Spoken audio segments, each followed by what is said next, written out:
मंच से अमित शाह ने एक बार फिर कश्मीर पर ऐसी बात कह दी है जिससे एक ही झटके में पाकिस्तान और पाकिस्तान की हिमायती कांग्रेस दोनों टेंशन में आ गए हैं। और एक बार फिर हो गया है ऐलान, पीओके लेकर रहेगा हिंदुस्तान। अमित शाह ने कहा कि ब्रिटिश शासन के दौरान इतिहास में लिखी गई हमारे देश की परिभाषा उनके अज्ञानता के कारण गलत थी। और सबसे जरूरी बात जो अमित शाह ने कहा वो ये संकेत देते हैं कि आने वाले वक्त में हिंदुस्तान पीओके पर कोई बड़ी कार्रवाई कर सकता है।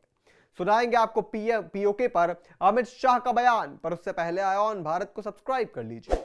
नमस्कार, मैं हूं आपके साथ स्नेहित। आयोन भारत देख रहे हैं आप। क्या कश्मीर का नाम महर्षि कश्यप से निकला है? केंद्रीय गृह मंत्री अमित शाह के एक ताजा बयान ने यह चर्चा छेड़ दी है। गुरुवार को कश्मीर दौरे पर गृह मंत्री अमित शाह ने कहा कि मुझे आनंद है कि आज कश्मीर एक बार फिर से हमारे भू सांस्कृतिक राष्ट्र का अभिन्न हिस्सा बनकर भारत के साथ ही विकास के रास्ते पर चल पड़ा है। यहां पर लोकतंत्र प्रस्थापित हुआ है। शाह ने कहा कि मुझे विश्वास है कि जो कुछ भी हमने गंवाया वो हम जल्दी हासिल कर लेंगे। शाह ने जम्मू कश्मीर एवं लद्दाख सातत्य और संबंधता का ऐतिहासिक वृत्तांत पुस्तक के विमोचन पर महर्षि कश्यप का उल्लेख किया। गृह मंत्री अमित शाह ने कहा कि कश्मीर भारत का हिस्सा था, है और रहेगा। अलग करने का प्रयास लोगों ने किया था, लेकिन उस बाधा को भी हटा दिया गया है। इतिहास लुटियंस दिल्ली में बैठकर लिखा नहीं जाता है, उसको जाकर समझना पड़ता है। शासकों को खुश करने के लिए इतिहास लिखने का वक्त जा चुका है। मैं भारत के इतिहासकारों से अपील करता हूं कि प्रमाण के आधार पर इतिहास को लिखें। गृह मंत्री अमित शाह ने कहा कि हम जानते हैं कि कश्मीर को कश्यप की भूमि के नाम से जाना जाता है। शायद हो सकता है कि उनके नाम से ही कश्मीर का नाम पड़ा हो।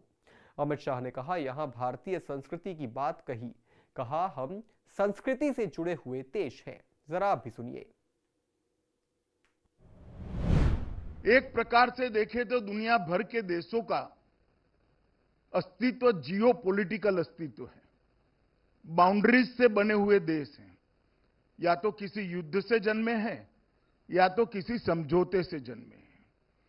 पूरी दुनिया में एकमात्र देश भारत ऐसा देश है जो जियो कल्चर देश है, जिसकी बाउंड्री संस्कृति से निर्माण होती है।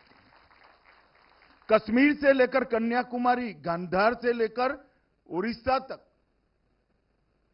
और बंगाल से लेकर गुजरात तक, पूरे देश में कहीं पर भी आप घूम लीजिए, हम संस्कृति से जुड़े हुए देश हैं।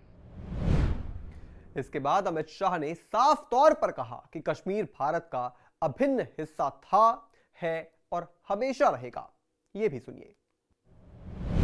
भारत के कोने कोने में जो संस्कृति, भाषा, हमारी लिपियां, आध्यात्म के विचार, तीर्थ स्थलों की कला, व्यापार और वाणिज्य बिखरा पड़ा है, वो कम से कम 10,000 साल से कश्मीर में उपस्थित था और वहीं से देश के बहुत सारे हिस्से में आया।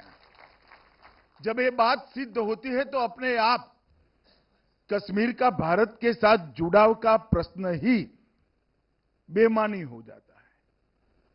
लगभग 8,000 साल के पुराने ग्रंथों में से तंवर साहब ने ढूंढ कर कश्मीर का जिक्र निकालकर यहां प्रस्तापित किया है।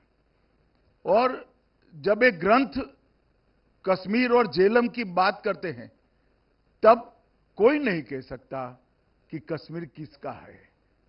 कश्मीर भारत का अविभाज्य अंग पहले भी था, आज भी है और हमेशा के लिए रहने वाला। अब आप जरा इन बयान के मायने समझिए। यह संदेश सिर्फ पाकिस्तान के लिए नहीं है, यह संदेश राहुल गांधी के लिए है। सभी जानते हैं कि कैसे कांग्रेस नेता मणिशंकर अय्यर ने पाकिस्तान जाकर मोदी को हटाने की गुहार लगाई थी। सभी जानते हैं कि कैसे जॉर्ज सोरोस जैसे लोगों के साथ कांग्रेस पार्टी सांठगांठ बिठाती है।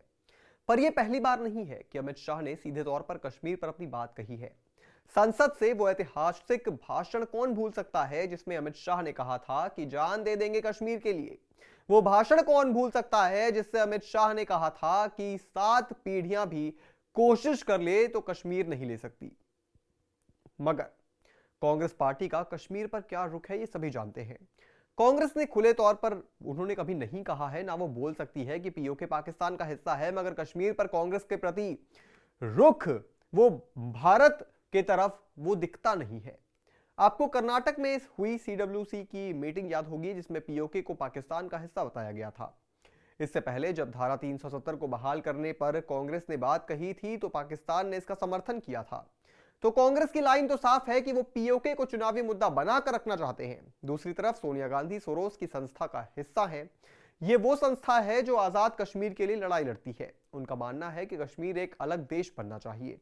तो डायरेक्टली ना सही मगर इनडायरेक्टली ही कश्मीर पर पाकिस्तान और कांग्रेस की सोच कहीं ना कहीं मिलती नजर आती है।